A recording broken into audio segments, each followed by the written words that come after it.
Hello എല്ലാ കൂട്ടുകാർക്കും ഫിലിമി ടെക്കിൻ്റെ പുതിയൊരു വീഡിയോയിലേക്ക് സ്വാഗതം. അപ്പോൾ ഇന്നത്തെ വീഡിയോ ഞാൻ വന്നിരിക്കുന്നത് പറഞ്ഞു കഴിഞ്ഞാൽ നമ്മുടെ ഇപ്രാവശ്യത്തെ +1ൻ്റെയും +2ൻ്റെ റിസൾട്ടിനെ പറ്റിയുള്ള കുറച്ച് അപ്ഡേറ്റ്സ് തരാനാണ് ഇന്നത്തെ വീഡിയോ ഞാൻ വന്നിരിക്കുന്നത്. അപ്പോൾ നമുക്ക് നേരെ വീഡിയോയിലോട്ട് പോകും. ഇപ്രാവശ്യത്തെ +1ൻ്റെയും +2ൻ്റെ റിസൾട്ട് വരാൻ കുറച്ച് ലേറ്റാകും എന്നുള്ളൊരു ഇൻഫർമേഷനാണ് ഇപ്പോൾ എനിക്ക് കിട്ടിയിട്ടുള്ളത്. ഇത് അത്രമാത്രം കൺഫേം ചെയ്തിട്ടുള്ള ഒരു വാർത്തയല്ല, അതായത് നിങ്ങൾ മനസ്സിൽ വയ്ക്കുക. അപ്പോൾ ഇതിൻ്റെ ബാക്കിൽ ചൊല്ലി കുറച്ച് കാര്യങ്ങളും കൂടെ പറയുന്നുണ്ട്.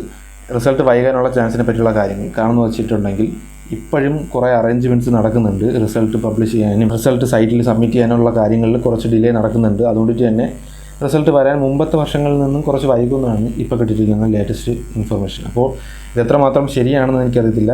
അപ്പോൾ ഏറെക്കുറെയും കൺഫേം ആണ്. എന്തായാലും റിസൾട്ടിന് വേണ്ടി കാത്തിരിക്കുന്ന കൂട്ടുകാർ പേടിക്കാതെ തന്നെ ഇരിക്കുക. കാരണം വാല്യൂഷനെല്ലാം മറ്റേ ഡബിൾ വാല്യൂഷനുള്ള കാര്യങ്ങളെല്ലാം ഒഴിച്ചിട്ട് ബാക്കിയുള്ള വാല്യൂഷനെല്ലാം ലിബറൽ തന്നെയാണ് ഇപ്പോൾ വന്നിട്ടുള്ള ലേറ്റസ്റ്റ് ഇൻഫർമേഷൻ. അപ്പോൾ ടീച്ചർമാർ എന്തായാലും മാർക്ക് നല്ലോണം ഇട്ട് തരാൻ തന്നെ ശ്രമിച്ചിട്ടുണ്ടെന്നാണ് ഈ ഇൻഫർമേഷൻ. അപ്പോൾ അത് 100% ശരിയായിട്ടുള്ള കാര്യമാണ്. കാരണം ആരും പേടിച്ചിക്കേണ്ട കാര്യമില്ല. അത് ചൊല്ലിയാണ് കുറേ പേര് പേടിച്ചിരിക്കുന്നത്. ഡബിൾ വാല്യൂഷൻ സ്ട്രിക്റ്റ് ആയത് ബാക്കി വാല്യൂഷൻസും അതുപോലെ ആയിരിക്കുമെന്നാണ് നിങ്ങൾ വിചാരിച്ചിട്ടുള്ളതെങ്കിൽ അങ്ങനെ ഒരിക്കലും വിചാരിക്കരുത്. കാരണം വാല്യൂഷൻ എല്ലാം ലിബറൽ തന്നെയാണ്. അത് 100% ഷുവറായിട്ടുള്ള കാര്യമാണ്. ഡബിൾ വാല്യൂഷൻ ഒഴിച്ചിട്ടുള്ള കാര്യമാണ് ഞാൻ പറയുന്നത്. റിസൾട്ട് വൈകുന്നത് കൊണ്ടിട്ട് എന്തെങ്കിലും ബെനിഫിറ്റ് ഉണ്ടോ എന്ന് ചോദിച്ചാൽ ഒരു ബെനിഫിറ്റും ഇല്ല. നേരത്തെ വന്നാലും വൈകി വന്നാലും നമുക്ക് കിട്ടേണ്ട മാർക്കേ അവിടെ കാണത്തുള്ളൂ. അതുകൊണ്ട് ആരും പേടിച്ചിരിക്കേണ്ട കാര്യമൊന്നുമില്ല. നിങ്ങൾ എന്തായാലും കോൺഫിഡൻ്റ് ആയിട്ട് തന്നെ ഇരിക്കുക.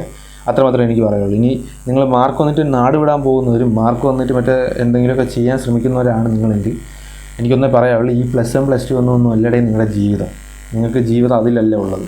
നിങ്ങൾ ആരാണെന്നും നിങ്ങൾ എന്താണെന്നും തീരുമാനിക്കുന്ന ഈ +1 +2 ഒന്നുമല്ല.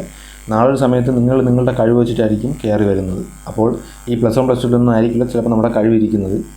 അപ്പോൾ അതൊന്നും ആർക്കും പ്രെഡിക്റ്റ് ചെയ്യാൻ പറ്റത്തില്ല. അപ്പോൾ ഈ ഒരു മാർക്കിൻ്റെ അടിസ്ഥാനത്തിൽ നിങ്ങളൊന്നും കെയർ ചെയ്യരുത്. അത് ഞാൻ നിങ്ങൾക്ക് തരുന്നൊരു അഡ്വൈസായിട്ട് നിങ്ങൾ കണ്ടാൽ മതി. റിസൾട്ട് വരാൻ വൈകുമെന്ന് ഞാൻ പറഞ്ഞിട്ടുണ്ടായിരുന്നു. എത്ര ദിവസത്തെ ഗ്യാപ്പായിരിക്കും വരിക, അതായത് ലേറ്റ് ആയാലും എത്ര ദിവസത്തെ ഗ്യാപ്പായിരിക്കും വരിക എന്ന് ചോദിച്ചിട്ടുണ്ടെങ്കിൽ കഴിഞ്ഞ വർഷം വന്ന ഡേറ്റയിൽ നിന്ന് ചിലപ്പോൾ 5-6 ദിവസം വൈകിയെന്ന് വരും. അല്ലാതെ വേറെ അതിൽ കൂടുതൽ ഒരു മാസം വൈകുക അങ്ങനത്തെ കാര്യങ്ങളൊന്നുമില്ല. ഇത്രയും ദിവസങ്ങൾക്കുള്ള ഒരു ഗ്യാപ്പേ വരത്തുള്ളൂ. അപ്പോൾ ഇത്രയാണത്തെ വീഡിയോ. ഈ ചെറിയൊരു ഇൻഫർമേഷൻ നിങ്ങൾക്ക് തീർച്ചയായിട്ടും യൂസ്ഫുൾ ആയിട്ടാണെന്നാണ് ഞാൻ വിചാരിക്കുന്നത്. നിങ്ങൾക്ക് യൂസ്ഫുൾ ആയിട്ടാണെങ്കിൽ മാത്രം നിങ്ങൾ ചാനൽ സബ്സ്ക്രൈബ് ചെയ്താൽ മതി. വീഡിയോ ഇഷ്ടപ്പെട്ട വീഡിയോ തീർച്ചയായും ലൈക്ക് ചെയ്യുക. ഈ കാര്യം നിങ്ങളുടെ കൂട്ടുകാരനെ അറിയത്തില്ലെങ്കിൽ അവനും കൂടെ ഒന്ന് ഷെയർ ചെയ്ത് കൊടുക്കുക. അപ്പോൾ ഇതുപോലത്തെ നല്ലൊരു വീഡിയോ ഞാൻ ഉടൻ തന്നെ വരുന്നതായിരിക്കും. അതുവരേക്കും